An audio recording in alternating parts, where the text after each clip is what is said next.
Gato por liebre y Fospuca, que es buen servicio.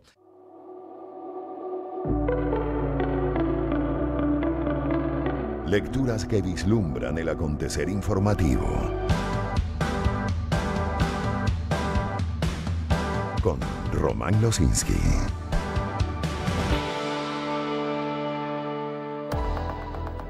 La Asamblea Nacional juramentó el Comité de Postulaciones para designar nuevo Contralor, Fiscal General y Defensor del Pueblo. Daniela Rojas con el reporte.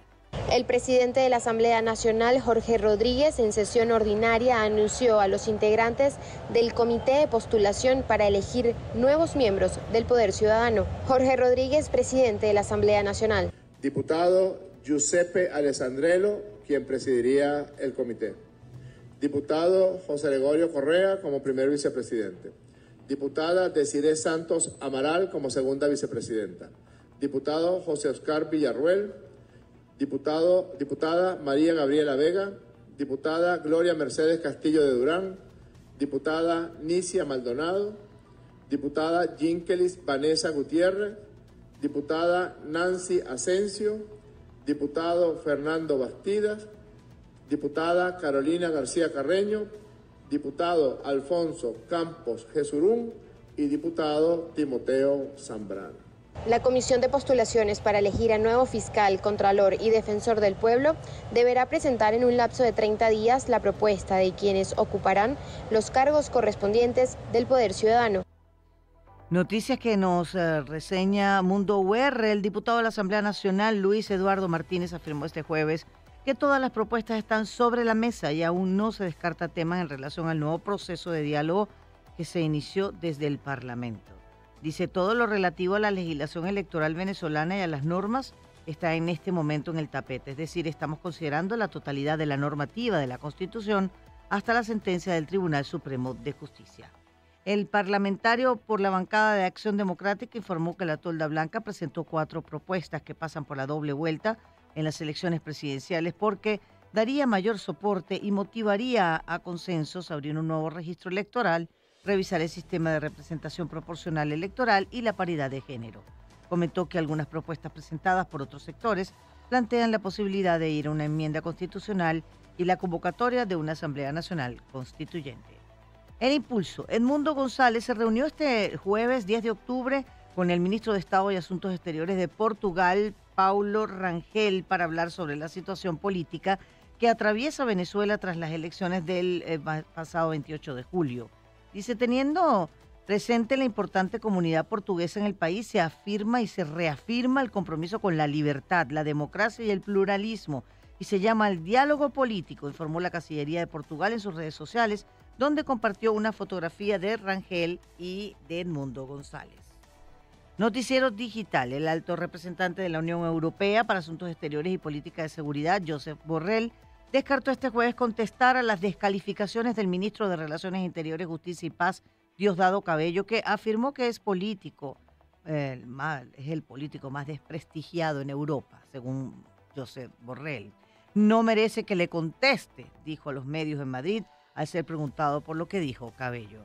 Analítica. El primer vicepresidente del Partido Socialista Unido de Venezuela, Diosdado Cabello, convocó una marcha para este sábado para conmemorar el Día de la Resistencia Indígena. Al tiempo dijo que España, que cometió un genocidio en América Latina en la época de la colonia. El sábado le vamos a responder al rey de España, dijo. Vamos a marchar por la resistencia indígena de nuestros propios valores, no lo de ellos. Vamos a marchar, dijo él también, ministro de Interior, en su programa de televisión semanal. Mundo R. En sesión extraordinaria de la Cámara Municipal de Maracaibo se juramentó a Adrián Romero como el alcalde encargado. Madeline Parmal con las noticias. Finalmente, la Cámara Municipal de Maracaibo, de mayoría opositora, logró sesionar este jueves en el hemiciclo municipal. Con una sala repleta y tras intensos debates, se aprobó por mayoría la designación de Adrián Romero como alcalde encargado de la ciudad de Maracaibo. Juro usted, ante Dios, cumplir y hacer cumplir la Constitución de las leyes de la República Bolivariana de Venezuela, del Estado y en general el ordenamiento jurídico municipal vigente, así como los deberes inherentes al cargo del alcalde temporal del municipio de Maracaibo. Lo juro. Si así lo hiciere, que Dios y la patria los premien, sino que se los demanden. Queda usted en posesión del cargo. Romero, quien hasta ayer se desempeñó como director de Servicios Públicos, aseguró que continuará con los lineamientos ejecutados por Rafael Ramírez. Adrián Romero, alcalde encargado de la ciudad de Maracaibo, 2:30 de la tarde. Nos debemos al pueblo, atendemos al pueblo y seguiremos comprometidos con nuestro pueblo de Maracaibo. Los ediles, apegándose al artículo 87 del Poder Público Municipal, decidieron declarar la ausencia temporal y no la absoluta, hasta tanto no se defina judicialmente la situación del alcalde Ramírez, quien fuese detenido por el SEBIN el pasado 1 de octubre junto a 2 miembros de su equipo. En la sesión estuvo presente también la primera dama Vanessa Linares de Ramírez, quien brindó su respaldo al nuevo alcalde encargado. Desde el estado Zulia, Madeline Palmar, Unión Radio.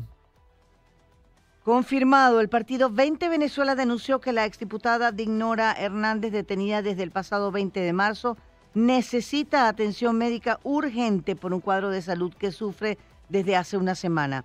En las redes sociales, la organización informó que la dirigente política presenta angiodema y urticaria de una semana de evolución, una situación preocupante por ser una paciente con un cuadro de alergias severas. El carabobeño, los líderes opositores Edmundo González Urrutia y María Corina Machado expresaron este jueves su solidaridad a las víctimas de los efectos destructivos que produjo los 2 pasados días el huracán Milton en el estado de Florida, donde al menos una decena de personas murieron.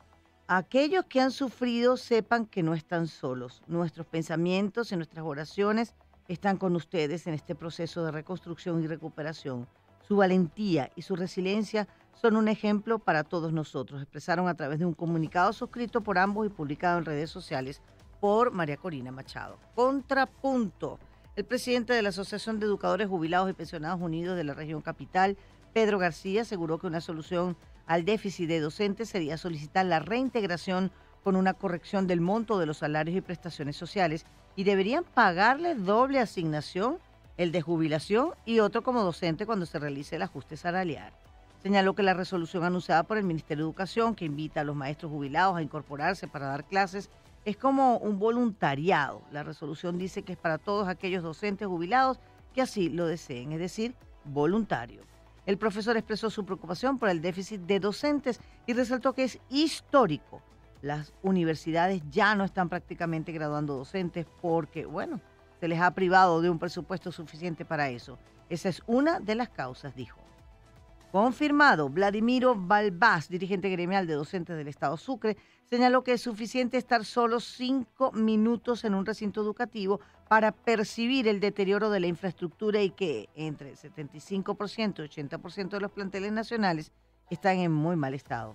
Al respecto, los dirigentes gremiales de esa entidad también enfatizaron que las escuelas no fueron hechas para pasar más de 15 años sin hacerles mantenimiento y de igual forma instaron al nuevo ministro de Educación, Héctor Rodríguez, a reunirse con el gremio para abordar los problemas salariales, derechos laborales y las condiciones de los colegios. Entre septiembre del 2023 y septiembre del 2024, la inflación se incrementó 27,03% en bolívares y 17,14% en dólares. En ese periodo, el rubro que más aumentó de precio fue transporte, con 50,39% en moneda nacional y 38,52% en divisas, según un estudio de Cedice Libertad. Esta noticia viene de Mundo UR y dice que el presidente de la Cámara Inmobiliaria de Venezuela, Roberto Horta Martínez, considera que sigue siendo rentable la inversión en inmuebles en el país, pese a que los precios están en una tercera parte de lo que podría estar en otras naciones de la región. Añadió que existe un pequeño repunte en los alquileres en general y se ubica en 49%, mientras que las ventas en el sector se ubican en 51% en el territorio nacional. A pesar de las coyunturas políticas, en este momento siguen haciendo inversiones del sector en bienes y raíces, añadió. Afirmó que es una oportunidad de invertir en el sector pese a la escasez de financiamiento y situaciones con los aranceles de registro. Mundo UR, José Javier García, abogado tributario integrante de la Asociación Venezolana de Derecho Tributario, señaló que la recaudación del Servicio Nacional Integrado de Administración Aduanera y Tributaria, SENIAT, durante el mes de septiembre se incrementó 3 veces más en comparación con el año 2023. García subraya que este fenómeno es un elemento positivo, especialmente en cuanto a la distribución de tributos y a los beneficios que esto proporciona al Estado y a la comunidad en general. el también integrante de Cabecol, añadió que en el año 2022 un 69% de los encuestados estaba siendo objeto de un proceso de fiscalización. En el Estado portugués, la Cámara de Turismo Regional busca incentivar la economía local mediante el impulso del agroturismo. Manuel Alvarado tiene este reporte. Tras el éxito alcanzado durante la pasada temporada de girasol, la Cámara de Turismo del Estado portuguesa ve con interés el potencial de otros rubros agrícolas como atractivo diferenciador para atraer visitantes de diversas regiones durante todo el año. José Antonio Oliveira, presidente de la Cámara de Turismo de Portuguesa, jueves 10 a.m. Nuestro gran desafío como Cámara de Turismo y para el Estado portuguesa es lo que llamamos nosotros la siembra y el desarrollo del agroturismo, donde no solamente los girasoles sean protagonistas, que el maíz, que el arroz, que el ajonjolí, que el sorgo, todos puedan tener un protagonismo parecido. Entonces estamos en este momento explorando. Como parte de la promoción de Portuguesa como destino agroturístico, la Cámara de este sector económico presentará en los próximos días un audiovisual que mostrará toda la oferta turística que ofrece esta entidad del centro occidente venezolano que conjuga llanos, montañas, religiosidad y fértiles campos. Tal cual, el presidente de la Cámara de la Industria Farmacéutica, CIFAR, Tito López, estima que el sector podría cerrar en el 2024 con una recuperación cercana al 38% en comparación con el año anterior, con un precio promedio de 3,70 centavos de dólar. Si seguimos a este ritmo, pensamos que pudiésemos estar cerrando alrededor de 300 millones de unidades, dijo. Afirmó que aún no llegan a los niveles en los que deberían estar y acotó que la cifra ideal para estar en el mercado más estable sería de 350 millones de unidades al año. Por eso hablamos de recuperación, agregó. El representante de CIFAR detalló que 70% de los medicamentos que se consumen en el país son de producción nacional, mientras que un 30% provienen del exterior. El canciller Iván Gil aseguró que el comercio entre Colombia y Venezuela sobrepasa los $1.000 millones en lo que va de año. A partir de hace 2 años hemos venido construyendo una relación sana, dijo. Una relación de intercambio comercial que va creciendo, que este año sobrepasará los $1.000 millones y que tiene una perspectiva de seguir creciendo a medida que la estabilidad en Colombia se consolide, dijo este jueves en el Foro Político y Académico sobre la situación en Colombia, que se realiza, por cierto, aquí en Caracas. Mundo UR. Los pacientes oncológicos del estado Carabobo denunciaron la paralización de los servicios de radioterapia por falta de un aire acondicionado. Para nosotros es imperativo que este equipo esté trabajando a una temperatura ideal y eso ha presentado fallas desde la semana pasada, expresó Francis Alcalá, paciente oncológica. Los afectados manifestaron preocupación por sus tratamientos porque no poseen los recursos económicos para atenderse en centros privados. Mundo UR. La depresión es el trastorno de salud mental más atendido en el Departamento de Psicología en la Alcaldía de Baruta. Harley Monseguillán con la información. El alcalde Darwin González informó que desde la pandemia han atendido a más de 5.600 personas en el municipio con distintas condiciones psicológicas. Bueno, tenemos muchas personas que lamentablemente por la situación país, de repente muchos familiares emigraron y están solos. Entonces se tienden a deprimir. Entonces es un caso que hay que saberlo tratar con especialistas. Y también, bueno, es un tema de salud pública, porque nuestro deber como alcaldía es velar por todos los baruteños. El alcalde nos explicó que el servicio es gratuito y puede ser virtual o presencial. Aseguró además que en la página web de la Alcaldía de Baruta está toda la información para quienes requieran el apoyo psicológico. La alcaldía también cuenta con un programa para atender la ansiedad, otro para atender y cuidar a personas de la tercera edad y un tercero de prevención del suicidio. Los trastornos de salud mental aumentan el riesgo de padecer otras enfermedades. Detectar y tomar medidas inmediatas es fundamental. Así lo recomienda la Organización Mundial de la Salud. El 10 de octubre de cada año se conmemora el Día Mundial de la Salud Mental. La intención de esta fecha es crear conciencia sobre la vulnerabilidad de las personas y lograr mayor inversión de recursos para garantizarla. Stenif Olivares tiene el reporte. La Organización Mundial de la Salud en su página web destaca la importancia de fomentar entornos sanos para el buen desarrollo de la salud mental de los ciudadanos. Este año la conmemoración tiene como tema principal priorizar la salud mental en el lugar de trabajo. consideran que un entorno seguro y saludable fortalece la estabilidad mental y que otros lugares agresivos o donde existan condiciones insalubres, discriminación o acoso aumentan los trastornos de salud mental.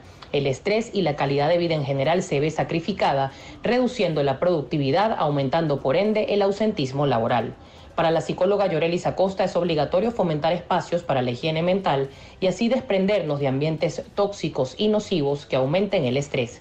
Yorelis Acosta, psicóloga. Tener salud mental es tener un buen estado de ánimo, organizar nuestro tiempo, buscar un balance entre la vida personal y la vida laboral, tener espacios para nosotros mismos, para el descanso, para el autocuidado, para el disfrute, para cultivar el optimismo, para identificar nuestros hábitos mentales poco saludables y poder cambiarlos por otros saludables. Cifras de la Organización Panamericana de la Salud indican que el 60% de la población trabaja, por lo que es necesario medidas urgentes que eviten los riesgos, protejan y apoyen la salud mental en el trabajo, convirtiendo a empleadores y empleados en agentes de cambio, y que este tema deje de ser un tabú. Descansar la mente 5 minutos. Varias veces al día. Son como pausas mentales. Cuando sientas que la mente está acelerada, nos podemos detener, cerrar los ojos, hacer respiraciones, escuchar una música suave o realizar cualquier otra actividad que nos induzca calma. La falta de apoyo a las personas con problemas de salud mental puede afectar negativamente la confianza en sí mismas.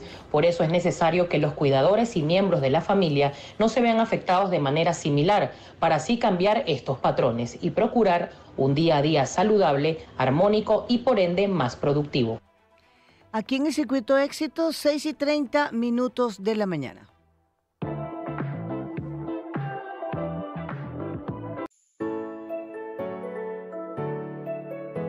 Empezamos el año en su compañía. Circuito Éxitos. Caracas, Maracay, Puerto La Cruz, Puerto Ordaz, Barquisimeto, El Vigía, Guarenas, Guatire, Mérida, Táchira, Margarita, Maracaibo, Maturín. Circuito Éxitos. Melodías de siempre. Sonidos en primera fila.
Empezamos el año en su compañía.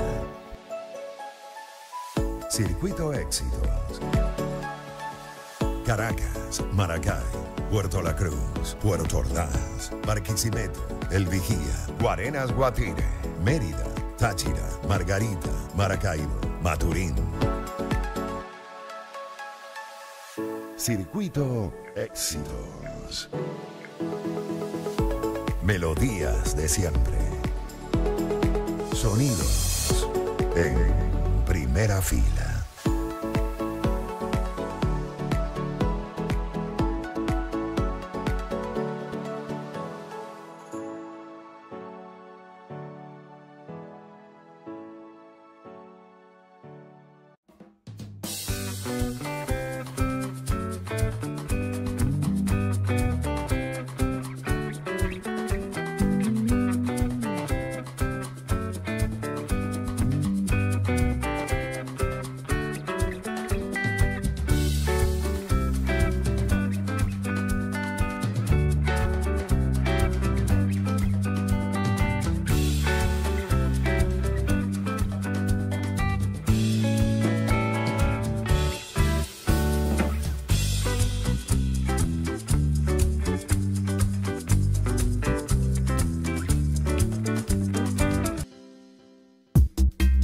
Lecturas informativas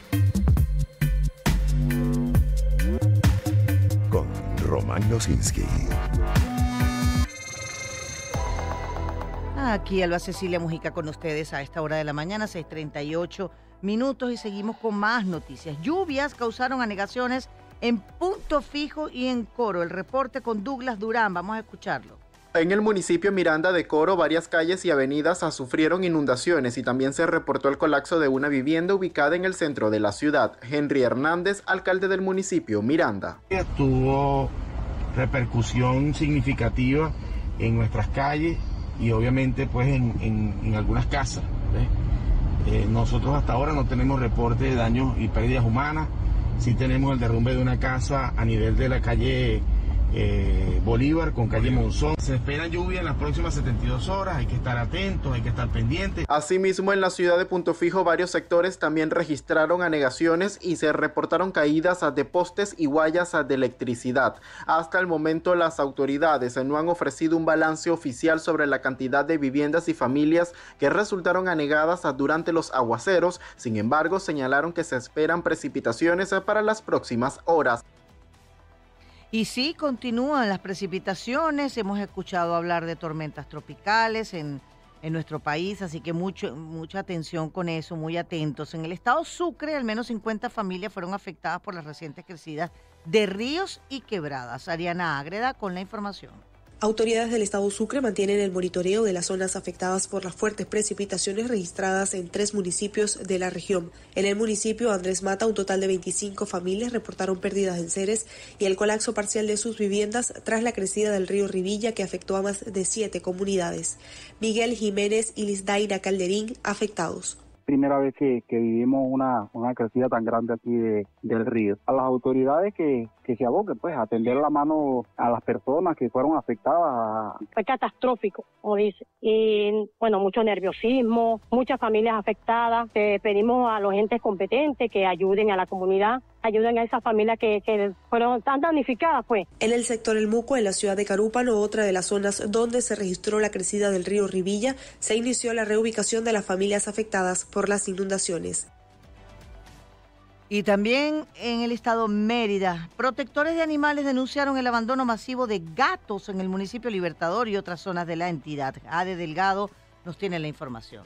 En el centro de la ciudad de Mérida, el abandono de gatos se ha hecho cada vez más frecuente y esto ha generado preocupación tanto en las fundaciones como en los habitantes de diversas comunidades. Marcela Castro, coordinadora de Huellitas de Esperanza. Todos los días las fundaciones se encuentran un animal en la calle y una casa que está en abandono desde hace muchísimos años y desde mediados del 2023 han dejado animales abandonados. Estos animales ya pasaron de ser 1 o 2 casos a ser 8 casos de gatos grandes y más de 25 bebés. Consideran importante educar a los niños en el cuidado y protección de los animales, ya que las mascotas ayudan a los pequeños a desarrollar habilidades sociales como el trabajo en equipo, la comunicación, la empatía y el amor. Oriana Gil, voluntariado de Animales Sin Voz. Queremos también ir directamente a las escuelas, a ofrecer charlas, a explicarle a los niños poco a poco lo que es la tenencia responsable de una mascota. En algunas comunidades también han denunciado el envenenamiento y maltrato de animales, por lo que hacen un llamado para que se haga justicia con este tipo de situaciones. También instan a no comprar, sino adoptar mascotas. Bueno, y esta información viene de Mundo UR y es que el CICPC determinó que fue provocado el incendio donde murieron 2 mujeres y una niña en Gramovén, parroquia Sucre de la capital. Los funcionarios detuvieron al presunto autor material del crimen. Jonathan Cárdenas tiene los detalles. El incendio ocurrió en un inmueble de 2 pisos. En el primero funcionaba una restauradora de colchones y en el segundo, la vivienda del propietario y su familia. Según el director del CICPC, Douglas Rico, el dueño de la estructura le reclamó a Kerlin Dávila, alias Extorsión, por consumir sustancias estupefacientes en los alrededores y este lo amenazó de muerte. Fue la madrugada del 24 de septiembre cuando el sujeto logró ingresar a la parte baja del inmueble y le prendió fuego, ocasionando la muerte de la hija del amenazado, identificada como Ashley Álvarez, de 4 años. De su pareja, Saidi Muñoz, de 22, y de una amiga, Jorgelis Brito, de 26. Kerlin Dávila ya tenía solicitud por robo en grupo armado, robo a transporte público, usurpación de identidad o nacionalidad y por uso de facsímil de arma de fuego.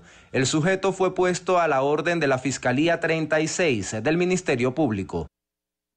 Sí, bueno, Mundo UR también nos indica que militares desmantelaron en las últimas horas en las costas del estado Sucre un campamento logístico que era usado por grupos dedicados a actividades ilícitas, informó este jueves el Comando Estratégico Operacional de la Fuerza Armada Nacional Bolivariana. Durante el operativo, los efectivos hallaron 3 lanchas, una docena de motores de alta cilindrada y 2 depósitos de combustible, materiales que según el Comando Militar eran empleados por miembros de grupos delincuenciales. El CEOFAP, a través de redes sociales, señaló que la Fuerza Armada y los organismos de seguridad ciudadana luchan a diario contra las actividades ilícitas tales como la trata de personas, narcotráfico, minería ilegal y algunas otras. 6:44 de la mañana. Esto es publicidad. Si buscas una leche deliciosa y práctica para toda la familia, te recomiendo Natulac. Tienen leche entera, descremada y deslactosada. Empezamos el año en su compañía. Circuito Éxitos. Caracas, Maracay, Puerto La Cruz, Puerto Ordaz, Barquisimeto, El Vigía, Guarenas Guatire, Mérida, Táchira, Margarita, Maracaibo, Maturín. Circuito Éxitos. Melodías de siempre. Sonidos en primera fila.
Planeta de Naciones. Internet. internacionales. France 24. El Ministerio de Salud libanés señaló que al menos 18 personas murieron este jueves 10 de octubre tras un ataque del ejército israelí contra el barrio del centro de Beirut, una zona que no había sido atacada previamente, subrayan fuentes de seguridad. Horas antes, las tropas del país dirigido por Benjamín Netanyahu dispararon repetidamente contra 2 posiciones utilizadas por las fuerzas de paz de la ONU en el sur del Líbano y contra otra el miércoles, denunciaron los cuerpos militares de Naciones Unidas. Las UNIFIL indicaron que 2 de sus soldados resultaron heridos en uno de los ataques. Los gobiernos de Francia e Italia reprocharon los asaltos y pidieron explicaciones al gobierno de Benjamín Netanyahu. AFP, Alemania redujo en más de 95% sus importaciones de armas al gobierno de Israel, aunque el gobierno de Olaf Scholz niega haber paralizado las exportaciones de armamento a Tel Aviv. Datos oficiales en 2024 facilitados por el gobierno en septiembre apuntaban a una drástica reducción en más de un 95% con respecto al año anterior. Friedrich Merz, líder de la oposición cristiano-demócrata, arremetió contra el primer ministro alemán en un acalorado debate en el Parlamento. No es un secreto que en las conversaciones con Israel se les dice: ni siquiera pregunten si entregaremos armas. Diremos que no en cada caso. Y ahora usted dice que no se han hecho pedidos. Entonces no se esconda detrás de las normas de confidencialidad penalizables. No obstante, ante las críticas de la oposición conservadora, Scholz afirmaba el jueves en el Bundestag: hemos enviado armas a Israel y la enviaremos. La ministra de Interior de Alemania, Nancy Faeser, dijo este jueves que la prioridad de su país es que la Unión Europea aplique un nuevo pacto de migración y asilo lo más rápido posible y aseguró que mantendrá los controles en las fronteras con otros Estados miembros hasta tener una solución europea sobre las llegadas de inmigrantes. AFP, un total de líderes de 24 países han confirmado su asistencia a la cumbre del grupo BRICS, que integra, entre otros países, China, India, Rusia. Se celebrará entre el 22 y el 24 de octubre en la ciudad rusa de Kazán, informó al Kremlin el jueves. Según el asesor presidencial Yuri Usajov, participarán en el evento representantes de 32 países de Asia, América Latina, África y Medio Oriente. France 24, el presidente ucraniano Volodymyr Zelensky se reunió con su homólogo francés Emmanuel Macron para presentarle su plan sobre la victoria y asegurar el apoyo incondicional por parte de los aliados europeos. Zelensky también pidió más municiones y nuevamente solicitó que se le permita hacer uso de los misiles de largo alcance. El Centro Alemán de Investigación Kiel Institute alertó este jueves de una posible caída en la ayuda occidental para Ucrania en caso de que el candidato republicano Donald Trump vuelva a la Casa Blanca y Alemania la recorte. A partir del próximo año, dice textualmente, Ucrania podría enfrentar un importante déficit de ayuda, publicó el instituto en un comunicado. 7 personas murieron y otras 9 resultaron heridas en un nuevo ataque ruso con un misil balístico contra infraestructura portuaria de la región de Odessa, en el sur de Ucrania y ribereña del Mar Negro, según informó este jueves el jefe de la Administración Militar Regional, Oleg Kiper. En un primer momento, el vicepresidente, primer ministro también para la reconstrucción de Ucrania, Oleksiy Kuleba, había informado de 5 víctimas mortales y 9 heridos como consecuencia del ataque perpetrado este miércoles por las fuerzas rusas. AP, el mandatario de Taiwán, William Lai, prometió este jueves resistir la anexión durante la creciente presión militar y política de China sobre la isla de gobierno democrático. Mantendrá el compromiso de resistir la anexión o usurpación de nuestra soberanía, declaró Lai en un discurso con motivo de la celebración del Día Nacional. Mundo UR, el huracán Milton deja hasta este momento más de una decena de muertos tras su paso por Florida. Stephanie de Sousa, vamos a escucharla.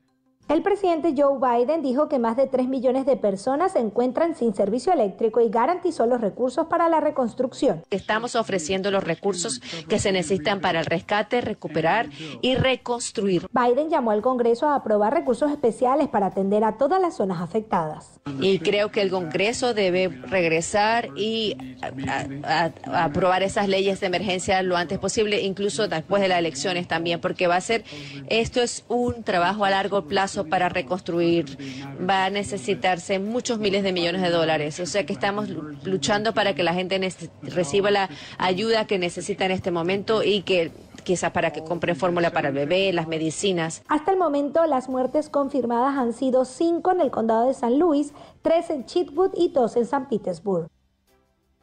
Bueno, seguimos y es que el presidente de Panamá, José Raúl Mulino, expresó este jueves su disposición al regreso de la ONG Médicos Sin Fronteras, expulsada del país por el gobierno anterior luego de que denunciara violaciones sexuales a migrantes en la selva de Darién. France 24, el expresidente de Bolivia, Evo Morales, rehusó comparecer este jueves ante el fiscal que lo investiga por el presunto abuso de una menor durante su mandato, lo que podría desencadenar en una orden de arresto en su contra. En Perú, los transportistas paralizaron este jueves Lima por segunda vez en 3 semanas para exigir más seguridad y denunciar casos de extorsión y sicariato. Oliver Rodríguez. El paro parcial de transportistas que se ha llevado a cabo durante este jueves 10 de octubre mantiene en vilo a la ciudadanía. De hecho, las contradicciones entre los gremios del sector han provocado confusión entre los usuarios de las diversas rutas del transporte urbano en Lima Metropolitana y Callao. Las posturas entre los dirigentes se encuentran divididas. De hecho, un sector sostiene que luego de ya haber paralizado sus funciones el pasado jueves 26 de septiembre en busca de frenar la ola de extorsiones de la cual son víctimas, ahora es momento de dejar trabajar al Ejecutivo por lograr el orden interno. En tanto, un grupo de gremios que sí acató el paro está precisamente dando y alzando la voz ante la situación que se vive con relación a la inseguridad. Entre sus pedidos resaltan la destitución del titular del Ministerio del Interior del Perú, Juan José Santibáñez, también la derogatoria de la Ley 32-108, que es la ley contra el crimen organizado, entre otras exigencias que, según denunciaron los transportistas formales, responden a intereses personales y políticos. Y en Argentina se llevó a cabo el paro de 24 horas convocado por los sindicalistas universitarios que rechazaron el veto a la ley de financiación. El gobierno otorgará solo el 6% de aumento este mes. Carlos Iván Suárez, vamos a escucharlo. El paro convocado por el sector sindical de las universidades argentinas se ha cumplido a cabalidad y este jueves las casas de estudios permanecieron solas. Mientras tanto, al menos 30 facultades de distintas universidades del país fueron tomadas por los estudiantes, profesores y personal administrativo de estas casas de estudios en rechazo al veto del Congreso Nacional de la Ley de Financiamiento Universitaria que pretendía aumentos de salarios y el presupuesto 2025.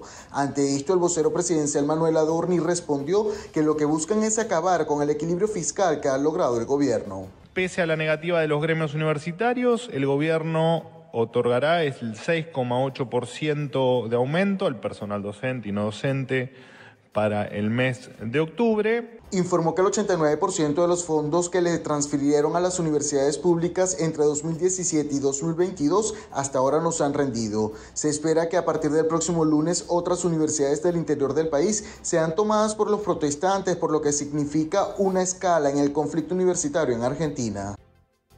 France 24, el presidente de Argentina Javier Milei avanza en sus planes de duros recortes presupuestarios pese a las fuertes protestas. Este jueves 10 de octubre, el mandatario dispuso por decreto que se establezca un plazo de 180 días para la privatización de 4 centrales hidroeléctricas en el sur del país. Serán la Agencia de Transformación de Empresas Públicas y a la Secretaría de Energía las encargadas de este proceso. El anuncio llega mientras cientos de docentes y estudiantes se manifiestan luego de que el miércoles la Cámara de Diputados votara a favor de mantener el veto del jefe de Estado a la Ley de Financiación de Universidades, la cual aumentaba los fondos para los centros públicos de educación superior. France 24, cientos de manifestantes se reunieron en la Plaza Bolívar para respaldar al presidente de Colombia, Gustavo Petro, luego de que el Consejo Nacional Electoral anunciara que decidió abrir una investigación sobre la campaña electoral que en 2022 llevó el presidente Gustavo Petro por presunta violación a los límites de financiamiento. En contraste, un amplio sector de la sociedad colombiana apoya la investigación y pide que se lleve a cabo. F. El gobierno de Colombia aceptó este jueves la invitación que le hizo la guerrilla del Ejército de Liberación Nacional, ELN, para reunirse y retomar los diálogos de paz que están suspendidos desde septiembre del 2024 y en un estado de congelamiento desde hace más de 4 meses. Son las 6:56 minutos de la tarde.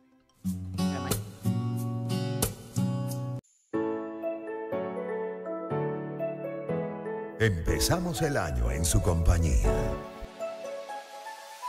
Circuito Éxitos.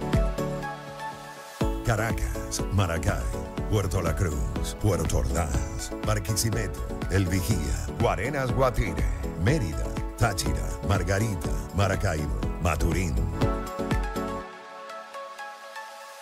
Circuito Éxitos. Melodías de siempre. Sonidos en primera fila.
Con Román Losinski.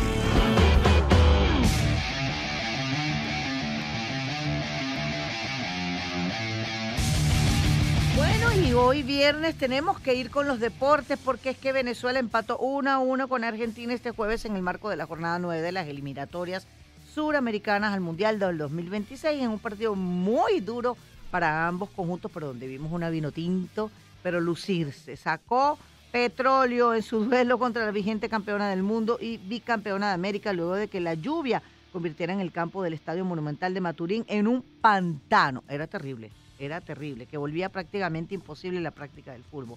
Pese a ello, y luego de un retraso de 30 minutos en el inicio del choque, ambas selecciones saltaron al campo con el objetivo de intentar obtener una victoria que no terminó desencadenándose sino para ninguno de los dos, sino que quedó en empate. Y para ello vamos a conversar de inmediato con Giuseppe Palmariello, periodista deportivo. Bueno, que nos hables un poquito de las tablas de posiciones, el estatus de la selección venezolana ante este empate con Argentina y cómo la ves, cómo ves la selección. Bienvenido, Giuseppe, gracias por conversar con nosotros. No, muchas gracias a ti por el contacto y bueno, feliz día a todos. A ver, Venezuela ahora tiene el partido más importante que frente a Paraguay, que es un rival directo. Con este empate se mantiene en los puestos de clasificación en zona de repechaje, y si consigue un buen triunfo frente a Paraguay o un empate, se va a mantener en esas mismas posiciones. Si gana, obviamente subirá, pero creo que ayer la Venezuela jugó un muy buen partido. El problema, y termina siendo para el análisis del mismo, el estado de la cancha. En pésimo estado, perjudicó a ambas selecciones. Al menos Venezuela pudo conseguir un empate en el segundo tiempo. Sí, un empate, bueno, que lo vimos como igualó ese encuentro en el minuto 64 con ese cabezazo de Salomón Rondón. ¿Lo ves bien? ¿Los ves integrados como equipo? ¿Qué viene a continuación después de este empate? ¿Con quién juega la Vinotinto en el próximo? A ver, Venezuela ha formado un muy buen grupo. Yo creo que esa ha sido la gran virtud de Batista, del Bocha Batista, técnico argentino. Sí ha fallado desde mi perspectiva en otras cosas, pero creo que Venezuela puede conseguir su clasificación al Mundial si mantiene los resultados que ha tenido hasta ahora.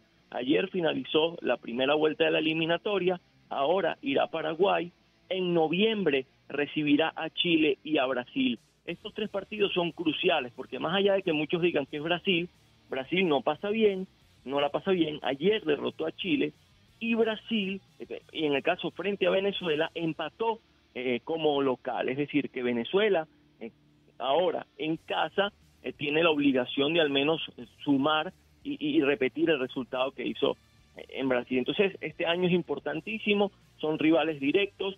Venezuela el martes en Paraguay tiene una final fundamental para sus aspiraciones a clasificar a la primera Copa del Mundo. Sí, conversamos con Giuseppe Palmariello, periodista deportivo. Decías tú, Giuseppe, y sería interesante escuchar de alguien que realmente conoce de la materia, ¿cuál ha sido entonces esas fallas en otras cosas de la Vinotinto que podría escuchar pues Batista? Bueno, yo creo que normalmente los primeros tiempos de la selección nacional no terminan siendo bien planteados. En ese sentido, Batista sí ha demostrado tener buena toma de acción, buena respuesta ante las adversidades, porque cada vez que un partido en las primeras etapas no le resulta de la mejor manera, en los segundos 45 minutos tiene esa capacidad de respuesta.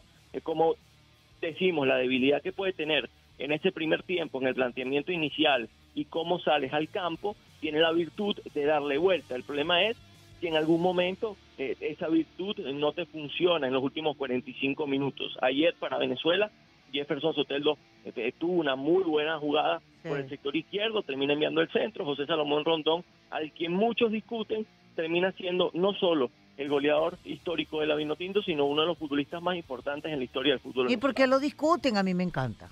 Bueno, pues porque siempre hay ese tipo de polémica con respecto a los referentes de selecciones. No solo pasa en Venezuela, también pasa en distintos lugares. Claro. Yo creo que Rondón ha sido lo más consecuente que ha tenido la Vinotinto a lo largo de los últimos años. Yo creo que esta generación tiene a varios de los mejores futbolistas de la historia, porque Rondón, Rincón, Rosales, Arango estuvieron en su momento y formaron un grupo importantísimo para que Venezuela hoy dé pasos para intentar clasificar a su primera Copa del Mundo. Gracias, querido Giuseppe Palmariello, periodista deportivo. Igualmente estaremos muy atentos a esta participación de la Vinotinto en estas eliminatorias sudamericanas de cara al Mundial de la FIFA 2026. Ayer se disputó este partido en el Estadio Monumental de Maturín, Estado Monagas, y bueno, ojalá que el campo mejore para que ellos realmente muestren lo que son capaces de hacer. 7:05 de la mañana, un corte y ya venimos con más. Empezamos el año en su compañía. Circuito Éxitos. Caracas, Maracay, Puerto La Cruz, Puerto Ordaz, Barquisimeto, El Vigía, Guarenas Guatire, Mérida, Táchira, Margarita, Maracaibo, Maturín. Circuito Éxitos. Melodías de siempre. Sonidos en primera fila.